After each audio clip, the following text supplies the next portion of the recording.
welcome to Binondo. Ito naman ang coverage natin ngayon. Naiiba. It's Chinese New Year. Kong Hei Choy. So, ito, to start with, andito tayo sa Binondo Church. Wow, ang ganda ng Binondo Church. Na-preserve nila talaga to preserve the authenticity and the historical Binondo Church. Okay, sige. Pasok tayo dito sa loob at mamaya, there's a very special event na makikita nyo. The festivity for Kong Hei Choy. Ayan na. Woo! So, eto na tayo sa Ongpin. Diretso lang tayo. Ang ganda ng preparation nila. Kumbaga, ito ang fiesta ng mga Chinese. Kaya nga Chinese New Year eh. Marami silang mga pamahiin. Kailangan engrande ang mga pagkain, get together ang family. Kailangan may mga programa silang ginagawa. Tapos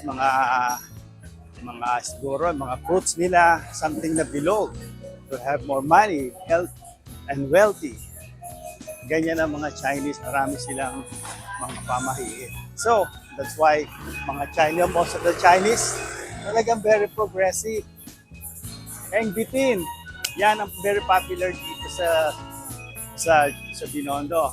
Talagang dinadayo yan. Kahit ako, sarap na sarap yan eh. I can remember noong 90s, maliit lang to. Pero ngayon, wow, it's really big.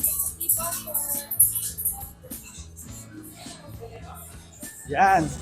Uy, Quezon Puti. Aba, may Binondo Bites pa. Wow.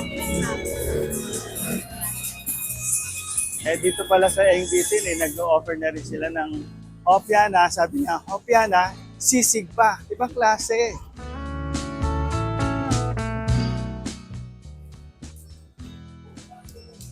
Ang dami mga choices. Hindi sila mga cake na ube. Wow. Cream bread. Mango cake. Meron na rin silang mango cake. Wow.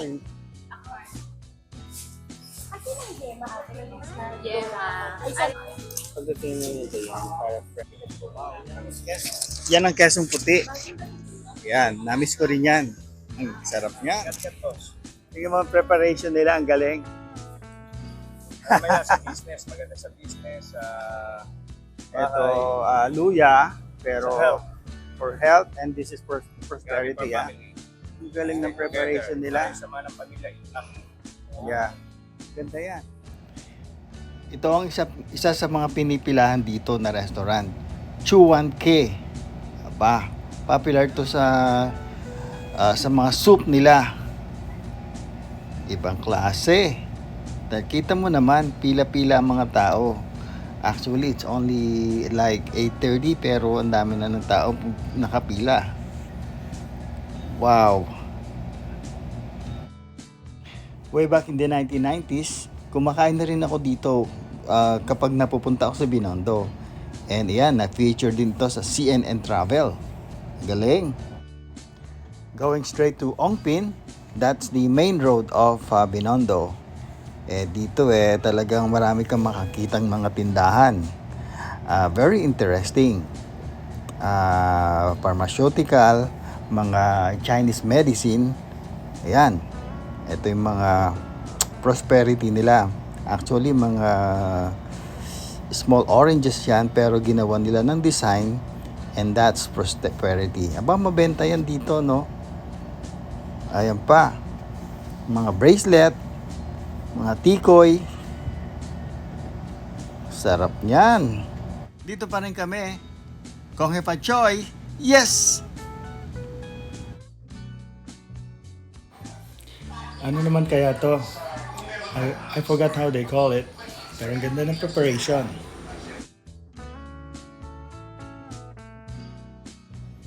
Hanip sa preparation. Mukhang masarap to ah. Ito yung sauce. Buksan natin.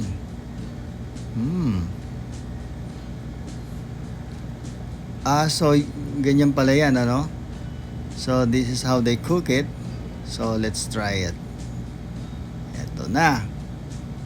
Mm. Yummy. Mm. Mm. Mm. Wow.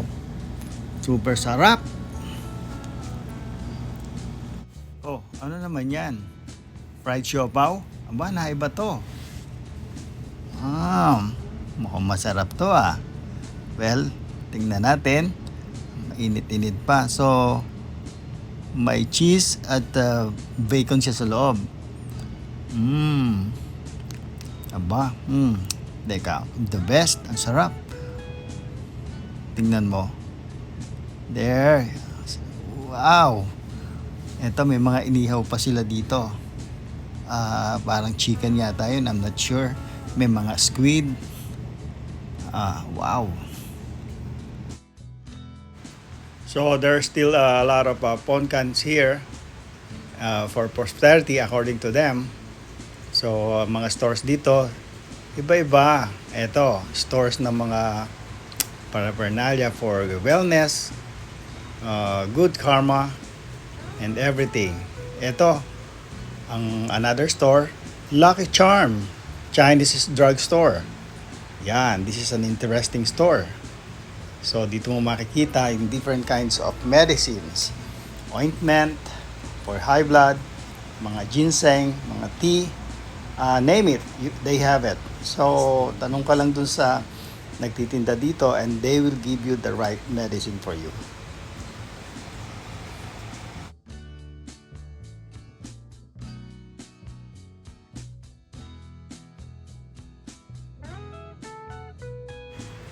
Here's another plants for prosperity.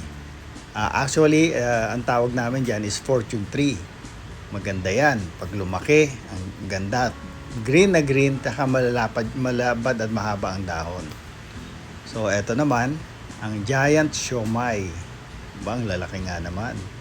Masarap to. Gusto ko to eh. Eto na. Taste test. Tingnan natin. Nakakatakam. Mainit-init pa.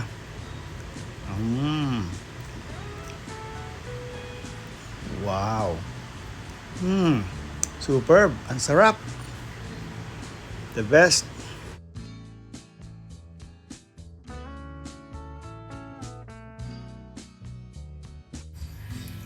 So, dito naman tayo sa isang restaurant.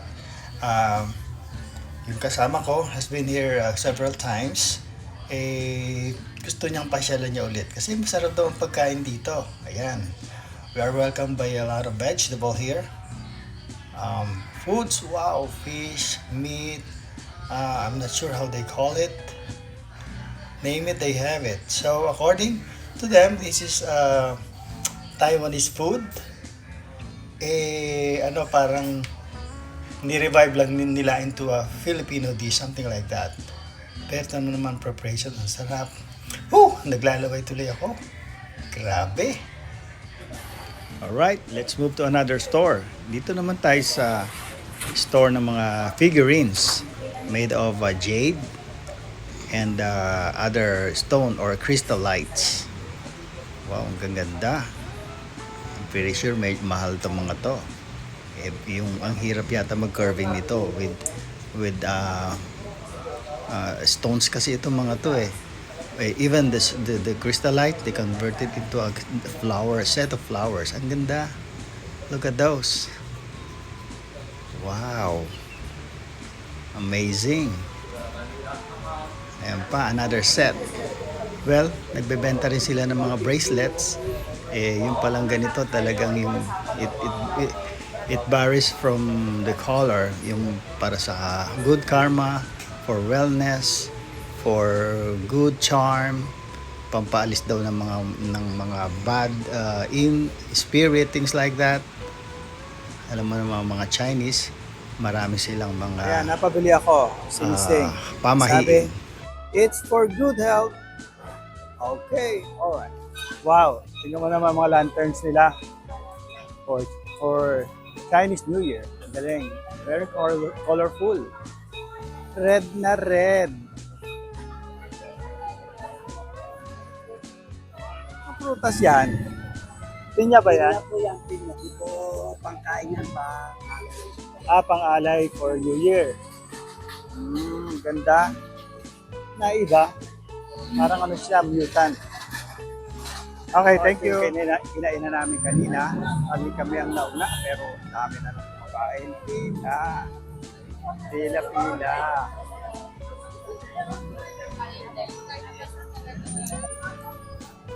Balditila. Pila ng sasakyan dito kasi it's about like 9 o'clock already. Umpisa na. Chinatown. Yan, ang galing na dito ang estero nila. Talagang inayos na nila. Nilinis. Before, wow, puro basura to. Yan, mari-mari.